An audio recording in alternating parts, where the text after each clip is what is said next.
Hello everyone. मैं आपके अपने यूट्यूब चैनल जेक गाइड में तहे दिल से स्वागत करता हूं।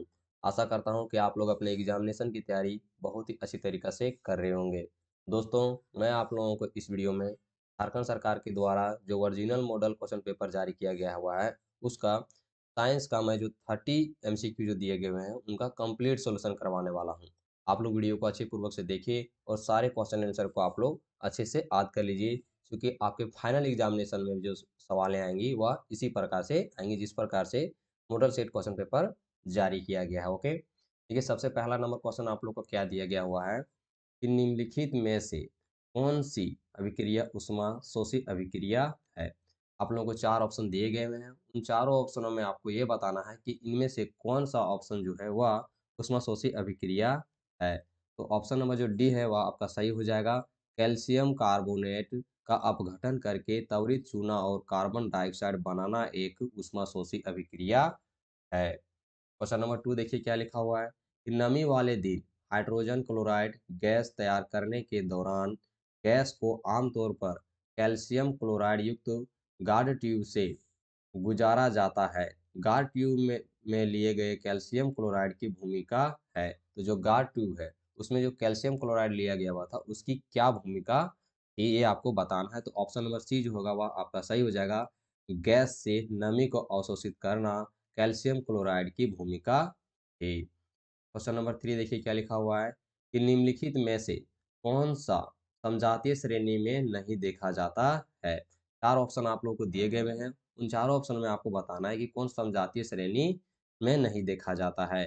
तो ऑप्शन नंबर ए आपका सही हो जाएगा। रासायनिक गुणों में परिवर्तन को समजातीय श्रेणी में नहीं देखा जाता है। क्वेश्चन नंबर फोर, निम्नलिखित में से कौन सी द्विविस्थापन अभिक्रिया है।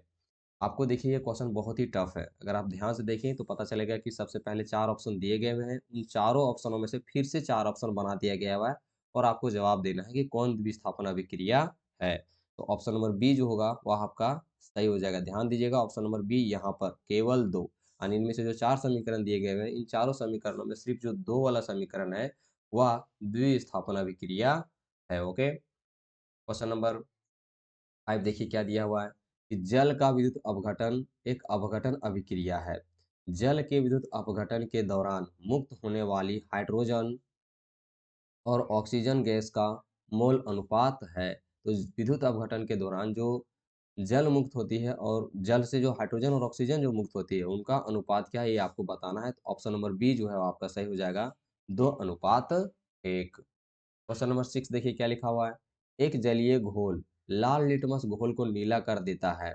निम्नलिखित में से किस घोल को अधिक मात्रा में मिलाने से यह परिवर्तन उलट जाएगा। ध्यान दीजिए, बोलता है कि एक जलीय घोल है उसमें लाल लिटमस घोल को नीला कर देता है, ठीक है, लेकिन अगर उसमें अधिक मात्रा में अगर मिला दिया जाए तो वो उलट हो जाएगा, यानी उससे रंग में परिवर्तन हो जाएगा। तो वो क्या चीज़ है? तो ऑप्शन नंबर डी जो है वो आपको सही हो जाएगा। हाइड्रोक्लोरिक एसिड को अगर आप अधिक मात्रा में मिला दीजिएगा तो जो लाल लिटमस पत्र नीला हो रहा था अब वो ना होकर के जो नीला लिटमस पत्र वो लाल में ही परिवर्तित हो जाएगा। क्वेश्चन नंबर सेवन देखिए क्या लिखा है। बेकिंग पाउडर का एक घटक सोडियम हाइड्रोजन कार्बोनेट और दूसरा घटक है। तो बेकिंग पाउडर का एक सोडियम हाइड्रोजन कार्बोनेट है, तो दूसरा घटक जो है वह है टार्ट्रिक एसिड। ओके, तो जरूर इस बात को आप लोग याद रखिएगा। क्वेश्चन नंबर एट देखिए क्या लिखा हुआ है। धातुओं को खींचकर पतले तार में बदलने की क्षमता को क्या कहते हैं। तो धातुओं को खींचकर पतले तार में बदलने की क्षमता को तन्यता कहते हैं। क्वेश्चन नंबर नाइन देखिए क्या लिखा हुआ है कि निम्नलिखित में से कौन आयनिक यौगिक नहीं है। चार ऑप्शन आप लोग को दिया गया हुआ KCl, HCl, CCl4 और NaCl। इनमें से कौन आयनिक यौगिक नहीं है ये आपको बताना है। ये भी क्वेश्चन बहुत ही टफ है क्योंकि चार ऑप्शनों के बाद फिर से चार ऑप्शन इसके बनाए गए हुए हैं।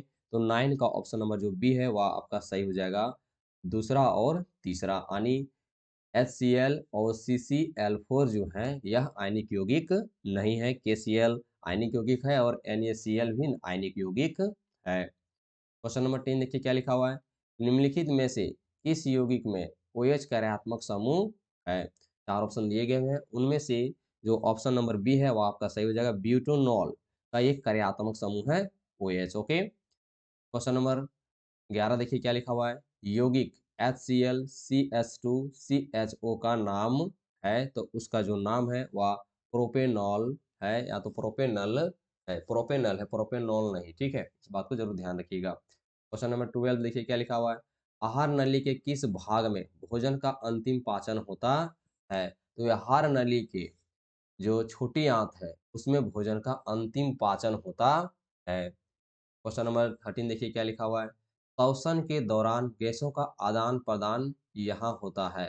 तो श्वसन के दौरान गैसों का आदान प्रदान फेफड़ों के एल्वियोली में होता है। क्वेश्चन नंबर 14 देखिए क्या लिखा हुआ है, मस्तिष्क के बारे में निम्नलिखित में से कौन सा कथन सत्य है? ये क्वेश्चन भी बहुत ही टफ है। पहले 4 ऑप्शन बनाए गए हुए हैं, उसके बाद चारों ऑप्शनों में फिर से आपको ये ध्यान देना है कि कौन सा कथन जो है वह सही है। तो पहले पढ़ते हैं कौन-कौन सा सही होगा। तो पहला ऑप्शन देखिए क्या लिखा हुआ है कि मस्तिष्क का मुख्य सोचने वाला भाग पश्च मस्तिष्क है। दूसरा है श्रवण, ग्रंथ, स्मृति, दृष्टि आदि के केंद्र अग्र मस्तिष्क में स्थित है। तीसरा देखिए लिखा हुआ लार, उल्टी, रक्तचाप जैसी अनैच्छिक क्रियाएं पश्च मस्तिष्क में स्थित मेडुला द्वारा नियंत्रित होती है। चौथा ऑप्शन है सेरिबेलम, शरीर की मुद्रा और संतुलन को नियंत्रित नहीं करता है।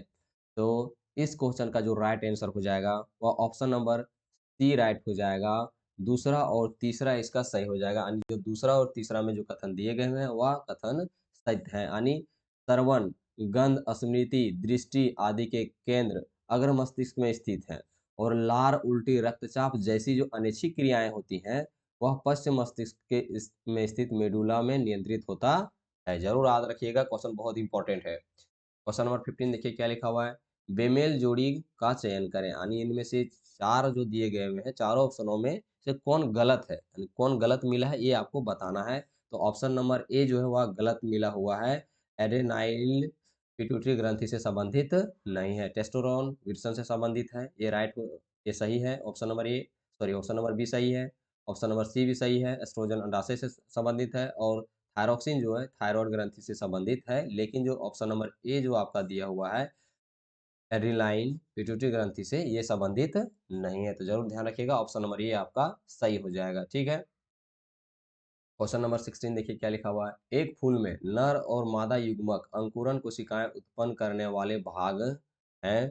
तो ऑप्शन नंबर सी आपका सही हो जाएगा, परागकोश और अंडाशय। Okay. Question number 17, amoeba, spirogyra और ईस्ट में प्रजनन की एक सामान्य विशेषता यह है कि अमीबा, स्पाइरोगाइरा और ईस्ट में जो प्रजनन की जो एक सामान्य विशेषता है वह क्या है, ये आपको बताना है। तो ये जो तीनों चीजें हैं वह अलैंगिक रूप से क्या करते हैं, प्रजनन करते हैं, ठीक है। ऑप्शन नंबर ये आपका सही हो गया। क्वेश्चन नंबर 18 देखिए क्या लिखा हुआ, नीचे दी गई सूची में से उस लक्षण का चयन करें जिसे अर्जित किया जा सकता है लेकिन विरासत में नहीं मिलता। ध्यान दीजिएगा, नीचे में आपके 4 ऑप्शन जो दिए गए हैं उन्हें आप अर्जित कर सकते हैं लेकिन विरासत में कभी भी आपको नहीं मिलेगा, यानी आपके माता-पिता के थ्रू वो जो है विरासत में आपको नहीं मिलेगा, वो शरीर को आपको अपने से ही उसको ढालना होगा, ठीक है। तो ऑप्शन नंबर सी जो है वो आपका सही हो जाएगा, शरीर का आकार।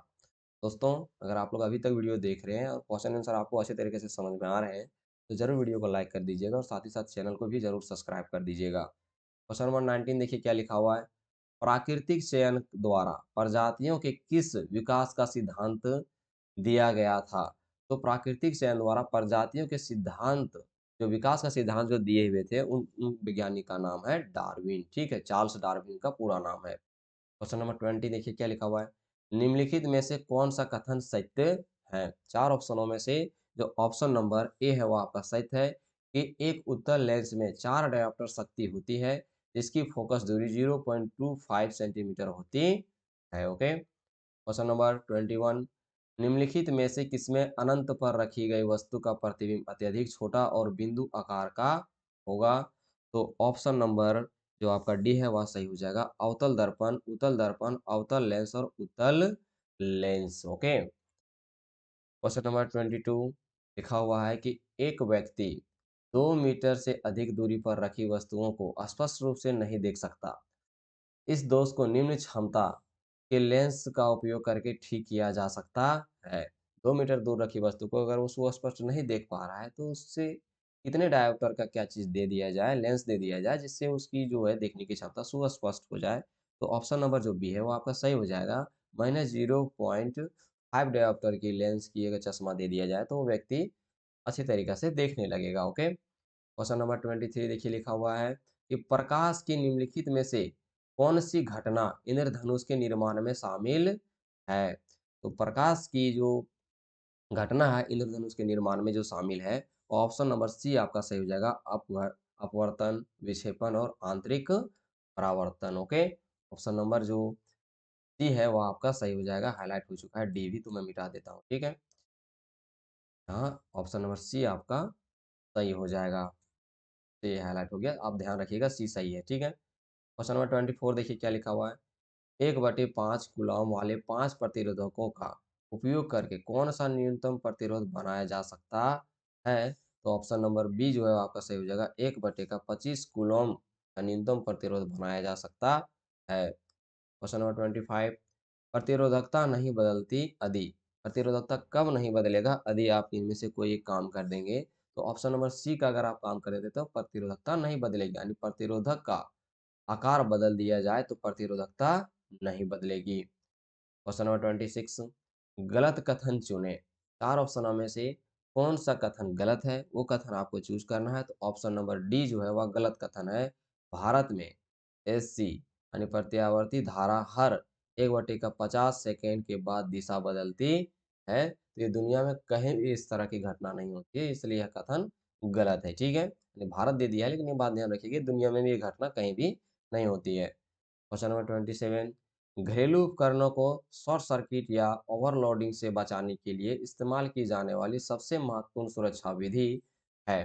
तो घरेलू उपकरण को जो शॉर्ट सर्किट यानी घरेलू उपकरण कहने का मतलब है कि घर में आपका जो भी सामान है, उससे जो लाइन आती है, जो बिजली आती है, तो अचानक से अगर वो शॉर्ट सर्किट हो जाती है और ओवरलोडिंग हो जाती है, तो बचाने के लिए कौन-सा एक महत्वपूर्ण सुरक्षा किया जाता है? तो देखते होंगे कि आपके हर एक बोर्ड में फ्यूज़ का उपयोग किया गया होगा, ठीक है? तो इसी का अगर आपका अचानक से ओवरलोडिंग हो जाएगा तो फ्यूज़ का ही तार जल जाता है जिसकी वजह से पूरे घर में लाइन की सप्लाई कट जाती है और फिर कुछ भी जलने से बच जाता है। क्वेश्चन नंबर 28 जल विद्युत संयंत्र में जल विद्युत संयंत्र में क्या होता है? तो जल विद्युत संयंत्र में जो है संग्रहित जल की स्थितिज ऊर्जा को विद्युत में परिवर्तित किया जाता है, ठीक है? यानी जो भी जल रहता है, देखते हैं डैम वगैरह बना लिया जाता है, तो जो संग्रहित जल जो स्थितिज ऊर्जा रहती है, इसी को विद्युत ऊर्जा में बदल दिया जाता है, ठीक है? ऑप्शन नंबर जो आपका ए है वह सही हो जाएगा। क्वेश्चन नंबर 29 देखिए क्या लिखा हुआ है।